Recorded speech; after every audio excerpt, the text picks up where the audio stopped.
This is my life, my story.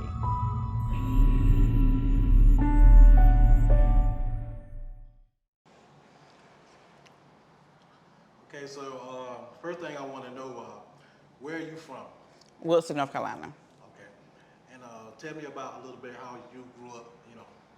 I grew up in just a brother, me and my brother, in a two-parent home, and I had working parents and had a good life. Okay, good family, good support Yeah, system, good and support everything. system, good family. Okay, now in high school, would you say you was one of the ones that went out, or you one of the ones that stayed in the house? Or I went out when my mama let me out. You had a curfew, but I was out, doing stuff that we do in high school, going to the games and stuff. okay, so you had a pretty good childhood, just Yes. having fun, Yeah, okay, no worries. no troubles. No troubles. Okay. Uh, and at some point, you started to have children. You had your first child. Yes. What age was that? 18. 18. Okay.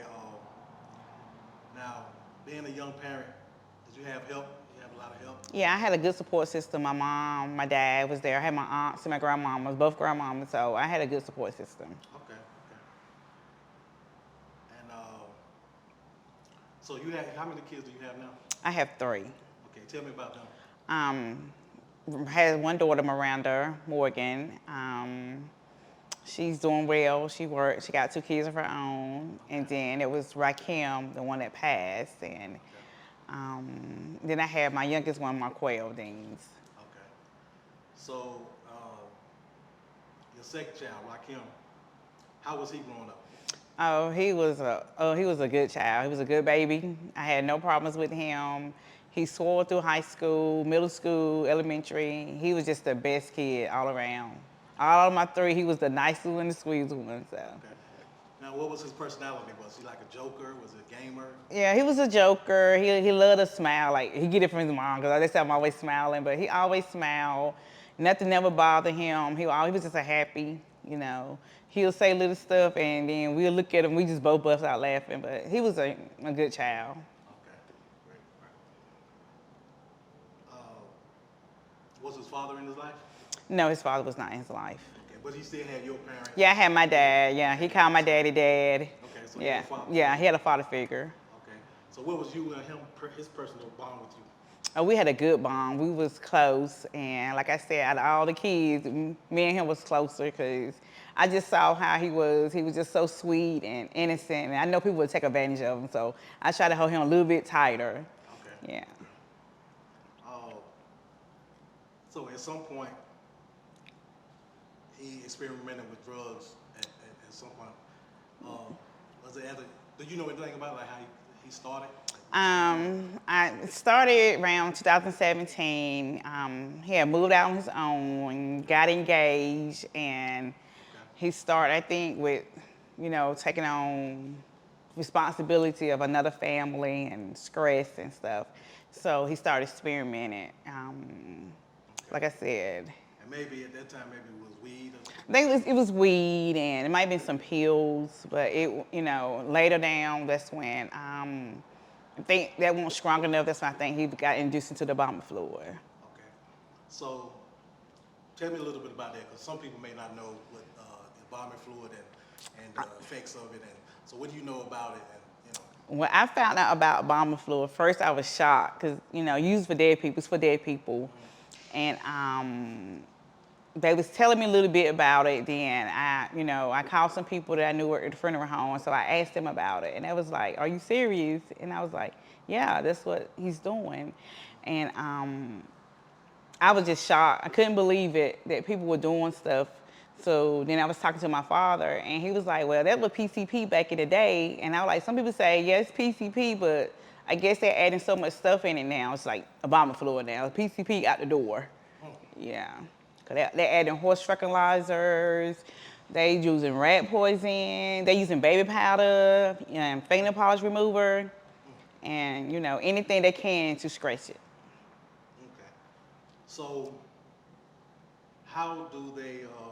How do you use it? Like, is it something that they dip? They dip in blunts, Black and Milds.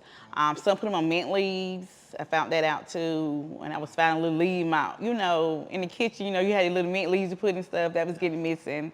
But couldn't find out they're putting on mint leaves and stuff and dipper, and some even like taste it with their fingers and stuff. So, do you know when he, you know, any time that he started using that, or? Yeah, because his behavior, you can tell when they on the embalming floor, they scrape trip. So you know when they're using it. They like zombies. He don't know you. He calling you out your name, and you know they just like in another world. And then everything around them, they scared of every little thing because they paranoid. So you know when you use it, like, and that's why I tell parents and moms, you'll know when they own it because they just totally different. So it's a big behavior change. Yeah, it's a big behavior change. Disrespectful. They don't know where they at. They always Was he aggressive? yeah, aggressive, and they always running because they always say somebody chasing them, and they mind somebody. He used to call me like, "Mom, they chasing me," and I'm like, "Who chasing you?" He was like, these people," and I was like, you know, yeah, you don't got high for today, yeah, but. Yeah, it's like I said, it's crazy and it messes with your mind because it's for dead people. It's not meant to be in humans. So, you know, it messes with your mind. Okay. And how would you say, how long did you know he may be using this? Since 2017. 2017. And each, you know, it got worse and worse. So he just like, he had to have it. So, you know, they say once you get on it, it's a hard drug to get off. And would you say, like, in behavior change, he's dressed like this? Yeah, his dressing, you know, he was a neat kid, dressed, you know, always just neat dressing. He started wearing the jogging pants and the Timbs and, you know, and turning with the Jordans and the Nikes and the one pants pulled up and the white beaters. And I'm like, son, what in the world going on with you? You know, but that's that behavior they in. They gangster. They want to be gangsters or, you know, it's just like that world he was in. So you say from about 2017, Yes.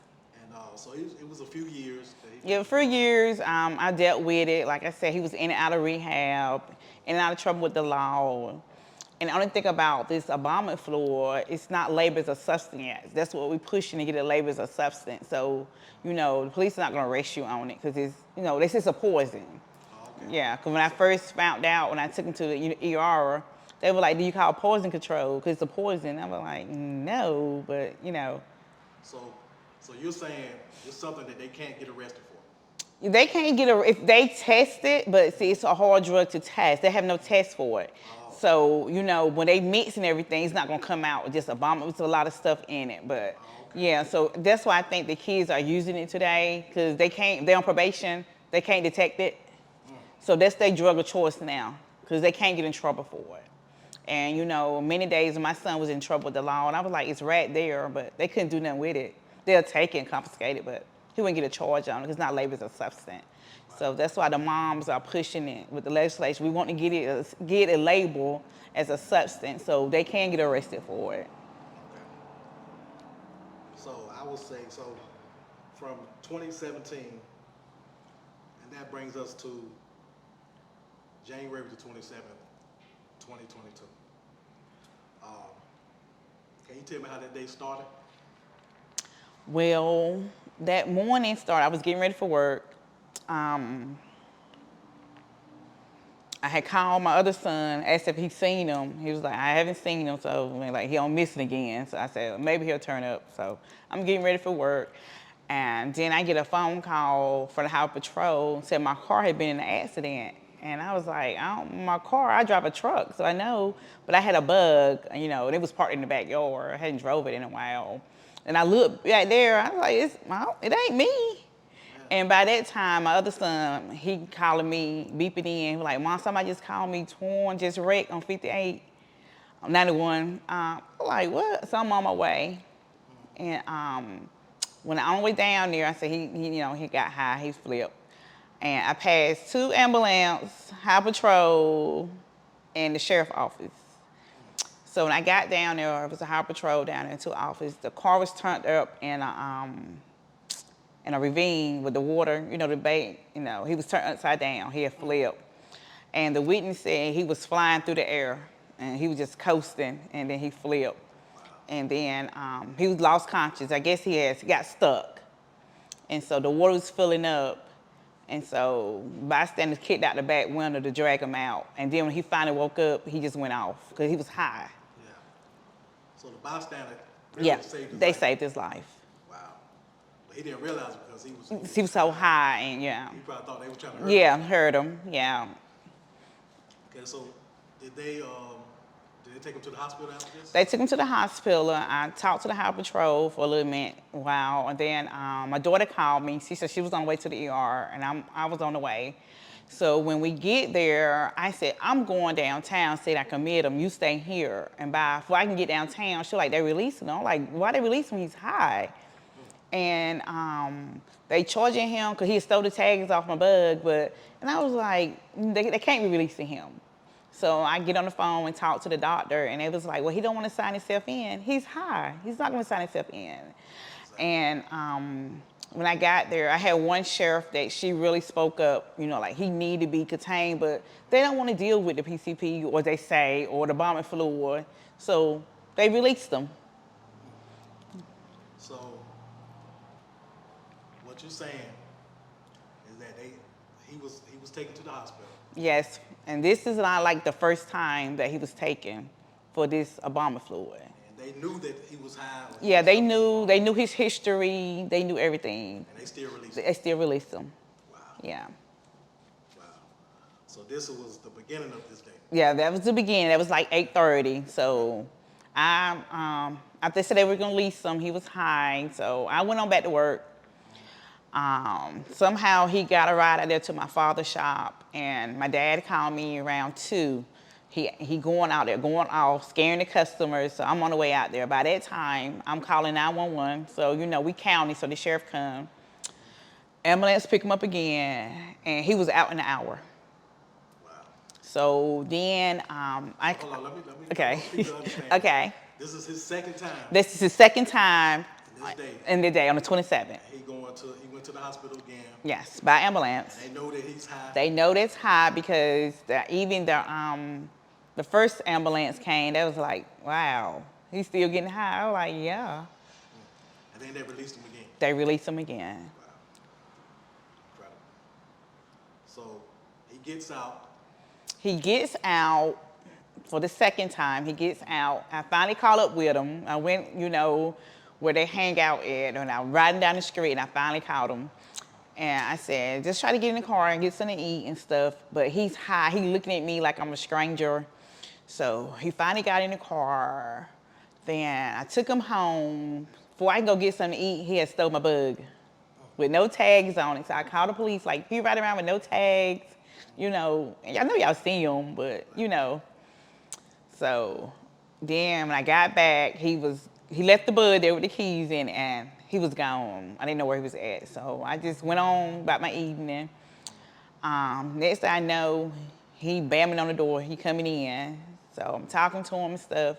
So he goes in the room. And so he there for a couple hours. He's stuck, basically. And then when he finally arose, he talking crazy. So I called my baby boy, and I was like, come over here. And he talking crazy. And so you mean like he was just not his normal self? Not his normal self, yeah. He's very, and in the beginning, before he started really, I could handle him. Yeah. But as it got worse, I couldn't handle him by myself. Okay. So I always called my baby boy to come help me or stay with me, because, he'd be turned at the house, kicking the door. His sister even tried to keep him. He broke all her TVs and kicking in doors and stuff. So but it's just part of it's just part of them. But that's not your child. It's the drugs on them. So you try to keep them, and because I'm still his mom. Of course. Yeah, of course. yeah. So ultimately, I want to back up just for a second. This is a kid who had a good foundation. Yeah. Mom, grandparents. Yeah, graduate college and was running a business and everything. ultimately maybe this experiment and maybe change his behavior, Yeah. how we thought. Thoughts, yeah, because it's embalming fluid. It make you hallucinate, and it bothers you. And his speech had changed, and then he was kind of hoarse. Their whole body had changed, and to go back before that, their skin. He started having crater cast. Skin started falling off. And so I'd be walking and I'm like, son, your skin, pick up your skin, but it's for dead people. So eventually it's going to deteriorate. Yeah. And then they have a smell with them too. So that's the bomb flow rotting their organs. Wow. So it really hurts your body on the inside and Yes. your mind. Your mind, everything, you gone. Wow. So he gets out the second time. He comes home. Yeah. Later, he's being aggressive. Yes. You call your other son. Mm-hmm. Okay. What happened from there? And when my other son got there, we telling him calm down and stuff, but he irate. Okay, so we used to it by now, but you just don't know which way he gonna swing, which way he gonna run. It got to the point that I just kept shoes by my bed because I don't know when I had to take off running behind him. Okay. And my other son told me he gonna go to sleep. He gonna go to sleep. So finally he dozed off, and then he right back up. And then my other son left. He had to go get his baby. So I said he'd be all right. By that time, he was on the porch and just talking crazy, acting crazy. So then he started howling like a wolf. And so I said, let me go and call 911. So by that time, they was like somebody already had called. I guess they heard him howling. So the police came and stuff. They couldn't find him first. I was like, he was just on the porch. But I had to stay behind some woods, so he was in the woods. Oh, okay. And So he knew they was looking for him. yeah, so I guess he just took out. But before the police came, I guess he had left the porch and went in the woods. So finally they found him. And that's what you want me to do? I said, he need help. I said, because something's going to happen to him. He's going to hurt himself. He's going to hurt somebody else. He's just too high. He's just been getting high all day. So they ended up calling the ambulance. And they came. They took him. So I said, ooh, finally I can get some sleep. Maybe they'll keep him this time, Okay.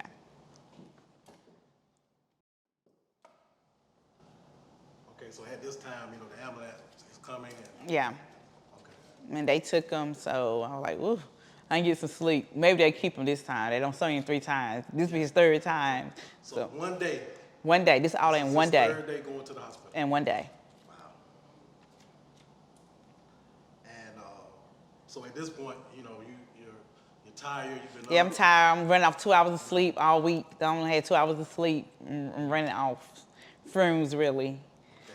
Yeah. So you lay down at this point. Yeah, I'm lay down. I'm tired. I'm like, I finally get some sleep, and I dozed off, and I thought I was dreaming. I hear alarms, and then because I have an alarm system, and I was like, that's the alarm. Next, I know the door.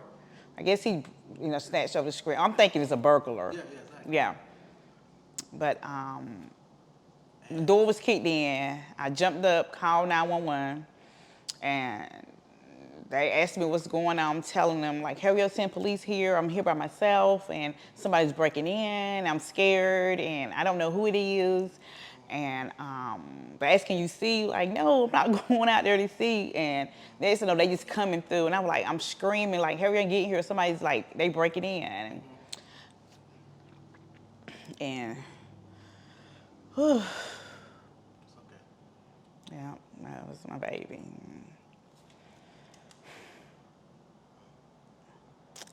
And I don't, everything was just like a blur after that.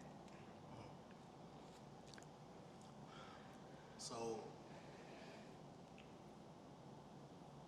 at this particular time, somebody you don't know who it is, basically. I don't know who it is. You hear your door being bust open. Mm-hmm. You hear your alarms going off. Mm-hmm. You call the police, Mm-hmm. which anybody would do. That's Yeah. the thing that you do. And you continue to hear this person coming Yeah. in your house. Yes. If you don't mind, what happens next? I really like talking about this right here, but I'm not gonna go real details about it. But it was a fight for our lives, me and his. Okay. Yeah. Uh,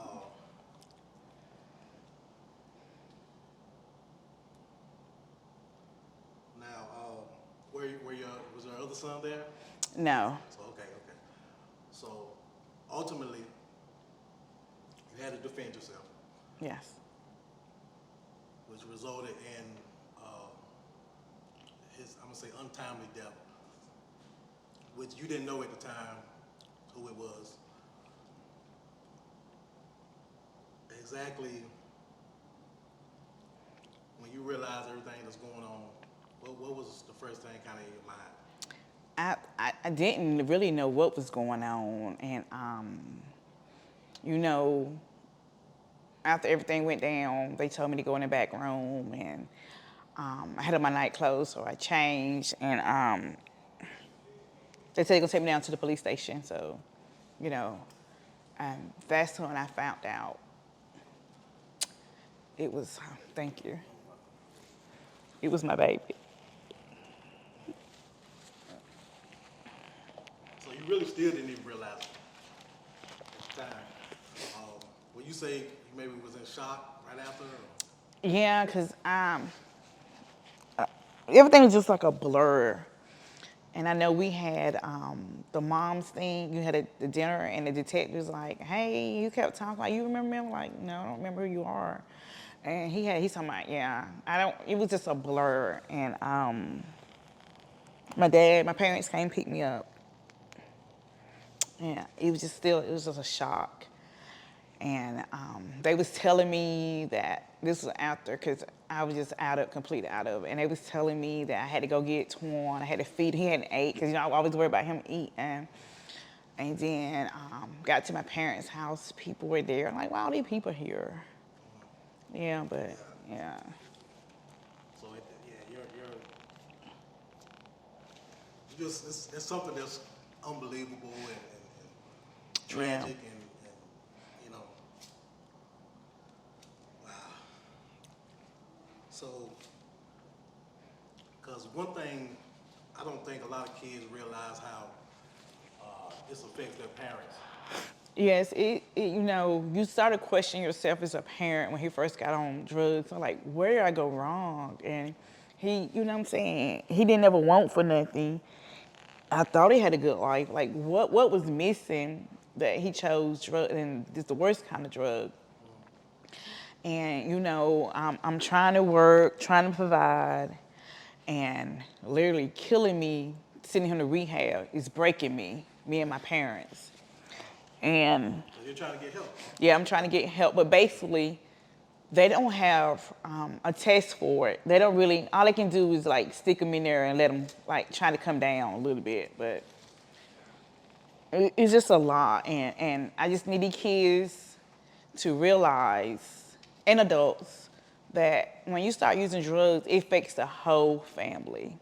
It's not only that person getting high; the whole family is dealing with trauma and stuff you don't want your child going through.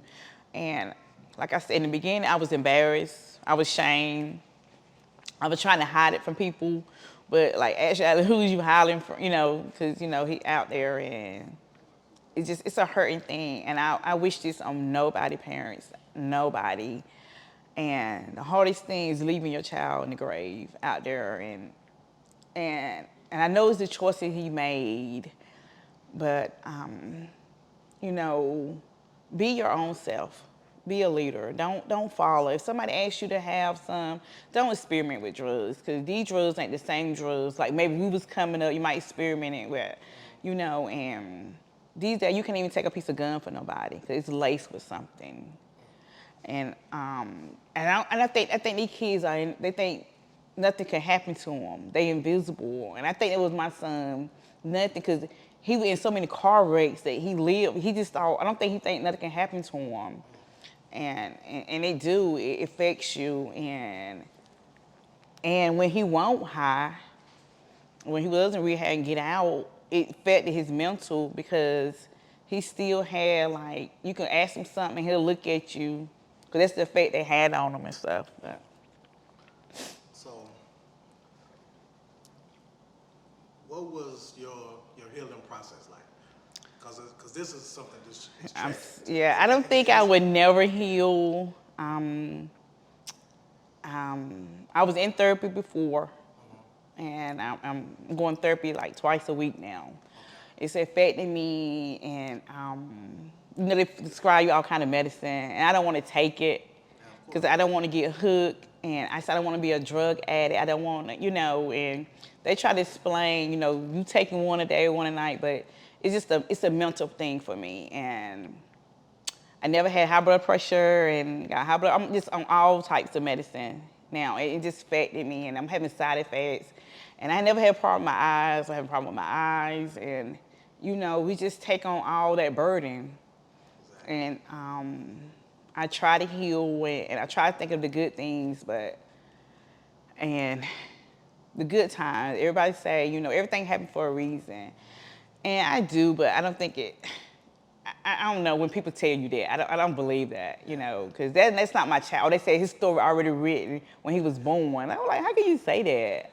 I don't believe that. I don't think people really know what to say. Yeah, they don't know what to say, and so many people, they didn't know what to say to me and stuff, and it's just hard. And sometimes, I tell my mom I want to go out and just dig them up, hug them, and shake them like, son, why? Why? But, it's a mental thing. He couldn't help himself. So it's just, I don't think I cry every day. I cry every day.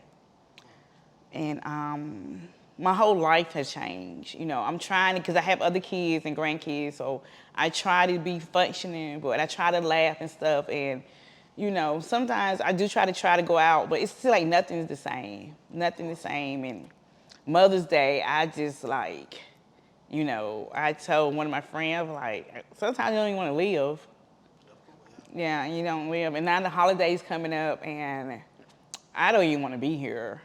Because, it just, when I go to the grave, and people like, don't go to the grave. I'm like, you can't tell me this is my child. Exactly. Yeah, but it's just, it's hard. I will never get over this. And that's good for kids to see how this does affect their parents. Yeah, it affects their parents. Even if they pass away, it's still you Yeah. have to live with this, and it's hard. Yeah, it is A lot of people hard. don't know that. It is. So as this during the healing process, I would say you got involved with an organization. Yeah, Moms on a Mission started with one lady, Patricia, her son, he died of fentanyl. And then Miss Carolyn Sessom, her son was one that was on bomb floor and shot the little boy. And we had a meeting with the mayor, like something got to be done about this bomb floor, because everybody know about it, the police know about it. Something had to be done. And then he said, I'm gonna introduce you to Alicia Melvin. And we got introduced to her, and we just took off running from there. It just came with a bunch of moms sitting around a table, and it's crazy because we didn't know. I think I knew like 2 people there. The rest of people I didn't know, and they had the exact same story. Like, our lives was that's alike, and that was just shocking to me that other people was going through this same thing. And like, we had one parent, like she said she had to fight every night. Oh, Leo's, yeah. And then, or she said, to try to get him some help, she would just had to do stuff so the police can come. And we shouldn't have to do that, because we're trying to get help. But then we look at it like this. This is an African-American drug. And, I had this one guy, he told me, well, Black Lives Matter, what happened to Black Lives Matter? And I was like, yeah, because our black people are killing our black people. Of course. Yeah, they trying to make a quick buck, but they killing, They don't even realize they don't even realize it. And the females, oh my God, the females are on it worse than the guys are. And they getting gang raped, don't even remember. And it's just sad, and they go right back. And, and two, that's why we started Moms, to shake up Wilson a little bit. Like, we need help. We need help, and we need something done quick. So we trying to make something, get something done, and it's an eye-opening because we get phone calls. I'm telling you, my phone go off ringing like every day. Somebody needs some help.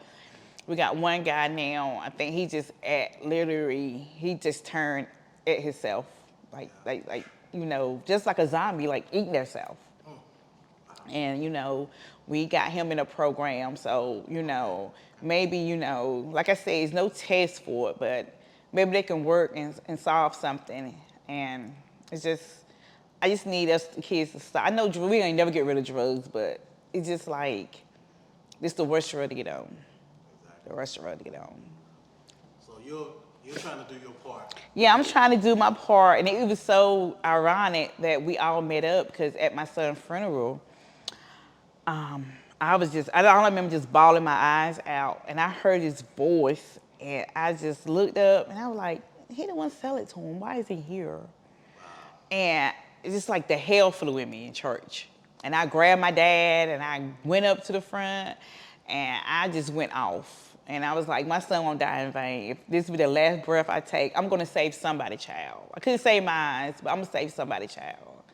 And that is our mission now, to get the word out and tell them what effects these drugs can have on you and stuff. Any kind of drug, crack, cocaine, powder, meth, opiates. It's just like, you just don't need to be taking it. And like I said, it's a lasting effect.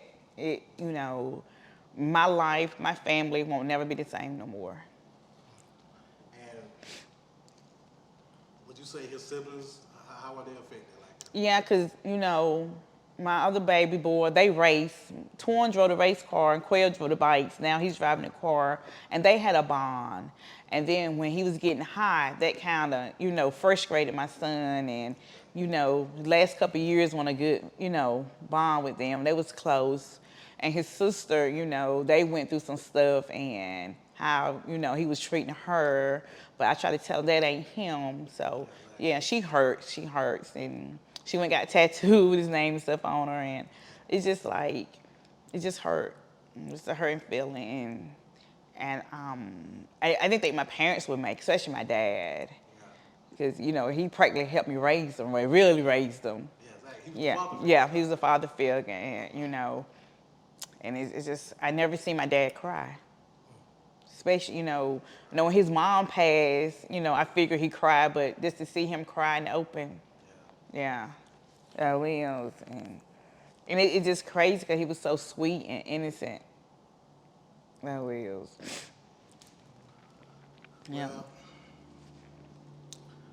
I really, really appreciate you coming in, because a lot of people wouldn't be this transparent and open and reveal themselves to be able to help someone else. That's what the ultimate goal is. And Yes. I just want to say from from the staff of My Life, My Story, we're sorry that this happened. We're in this fight with you and your organization. Okay. We want to do our part. But I really want to thank you for coming in. We thank you for what you're doing now, trying to help other kids. And I thank you for telling your story. Okay. Thank you for having me.